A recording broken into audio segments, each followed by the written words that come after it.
রাজনীতিতে মত পার্থক্য থাকবে, প্রতিযোগিতা থাকবে, এমনকি তীব্র বিতর্ক থাকবে।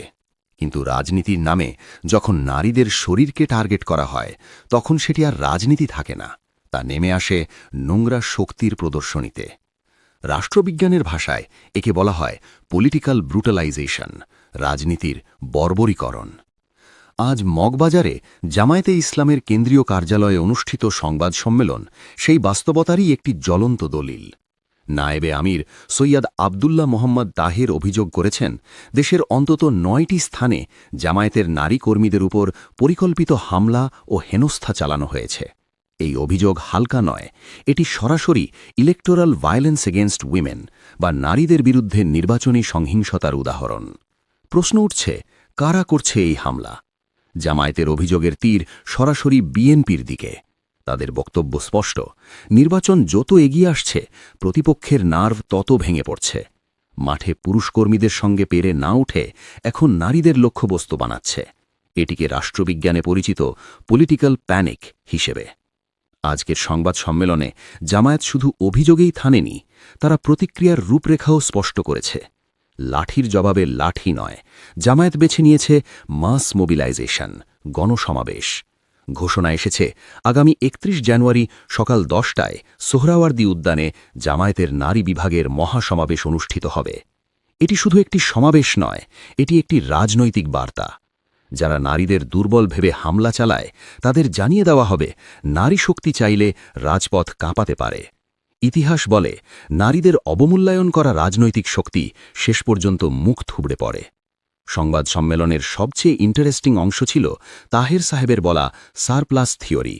তিনি বলেছেন, জামায়াতের নারী কর্মীদের কার্যক্রম প্রতিপক্ষের মোট রাজনৈতিক কর্মকাণ্ডকেই ছাড়িয়ে যাচ্ছে। রাষ্ট্রবিজ্ঞানের ভাষায় এটি গ্রাসরুটস পেনিট্রেশন বা মূল স্তর পর্যন্ত প্রভাব বিস্তার।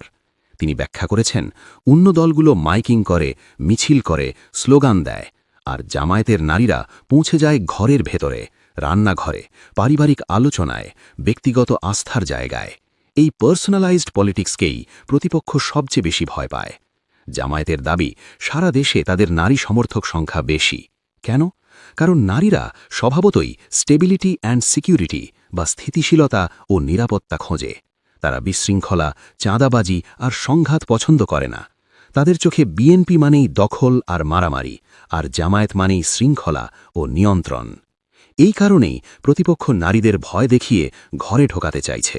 এটাকে বলে ভোটার সাপ্রেশন বা নারী ভোটারদের দমন কৌশল। আজ তাহের সাহেব ধর্মীয় রাজনীতির অভিযোগেরও দাঁত ভাঙা জবাব দিয়েছেন। তিনি বলেছেন, জামায়াত একটি রাজনৈতিক আদর্শভিত্তিক দল। তারা ইসলামের কথা বলবে যেমন অন্য দলগুলো তাদের নিজ নিজ আদর্শের কথা বলে। রাষ্ট্রবিজ্ঞানে একে আইডিওলজিক্যাল কনসিস্টেন্সি বা আদর্শিক ধারাবাহিকতা বলা হয়। তিনি প্রশ্ন তুলেছেন, কমিউনিস্টরা কমিউনিজমের কথা বললে সমস্যা নেই, বিএনপি জিয়ার আদর্শ বললে সমস্যা নেই, আওয়ামী লীগ মুজিববাদ বললে সমস্যা নেই, তাহলে জামায়াত ইসলাম বললে আপত্তি কেন? এটি কি দ্বিমুখী মানদণ্ড নয়? আরও বড় প্রশ্ন তুলেছেন জামায়াত নেতারা। যারা সারাক্ষণ নারী অধিকার নিয়ে বক্তৃতা দেন, তারা আজ কোথায়? জামায়াতের নারীদের ওপর হামলা হলে কি সেটি নারী অধিকারের লঙ্ঘন নয়? এই নীরবতাই প্রমাণ করে তথাকথিত সুশীল সমাজের সিলেক্টিভ আউটরেজ। জামায়াত মনে করে বিএনপি এখন কেন্দ্র দখলের মহড়ায় নেমেছে। তাদের ধারণা, আওয়ামী লীগ নেই, মাঠ ফাঁকা। কিন্তু তারা ভুলে যাচ্ছে, জামায়াত মাঠে আছে, নজরে আছে। ১০ লাখ নারী নিয়ে সোহরাওয়ার্দী উদ্যানে সমাবেশের ঘোষণা এই রাজনৈতিক সমীকরণ বদলে দিতে পারে। এটি হবে পাওয়ার প্রজেকশন। শেষে তাহের সাহেব যে সতর্ক বার্তা দিয়েছেন, তা হালকা করে নেওয়ার সুযোগ নেই। তিনি বলেছেন, জোর করে ক্ষমতায় যাওয়ার চেষ্টা করলে তার পরিণতি আগের চেয়েও ভয়াবহ হতে পারে। রাষ্ট্রবিজ্ঞানের ভাষায় এটি অথরিটেরিয়ান ব্যাকল্যাশ। শেষ কথা, যে রাজনীতি নারীদের ভয় পায়, সেই রাজনীতি দুর্বল, আর যে রাজনীতি নারীদের সম্মান দেয়, সেই রাজনীতি টিকে যায়।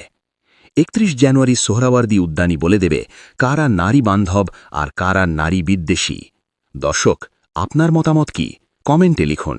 আর দেশের রাজনীতি চ্যানেলে নতুন হলে সাবস্ক্রাইব করতে ভুলবেন না।